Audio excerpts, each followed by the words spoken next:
আসসালামু আলাইকুম বন্ধুরা। কিয়ামতের কঠিন ময়দানে কোটি কোটি মানুষের ভিড়ে হাজারে ঠিক কতজন মানুষ জান্নাতে প্রবেশ করতে পারবে? অপশনগুলো হল ১ ১০ জন, ২ ১ জন, ৩ ৭৩ জন, ৪ ১০০ জন। ভাবুন তো, উত্তরটা কি আপনার জানা আছে?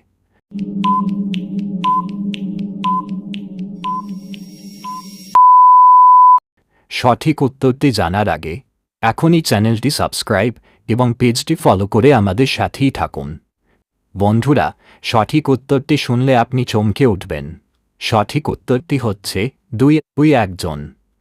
সহি বুখারীর হাদিস অনুযায়ী কিয়ামতের দিন আল্লাহ তাআলা আদম আলাইহিস সালামকে বলবেন জাহান্নামীদের আলাদা করতে। তখন প্রতি ১০০০ জনের মধ্যে ৯৯৯ জনই জাহান্নামে যাবে এবং মাত্র একজন জান্নাতে প্রবেশ করবে। সুবহানাল্লাহ! আল্লাহ আমাদের সবাইকে সেই ভাগ্যবান একজনের মধ্যে শামিল করুন। কমেন্টে সবাই লিখুন আমিন। ভিডিওটি ভালো লাগলে লাইক ও শেয়ার করতে ভুলবেন না।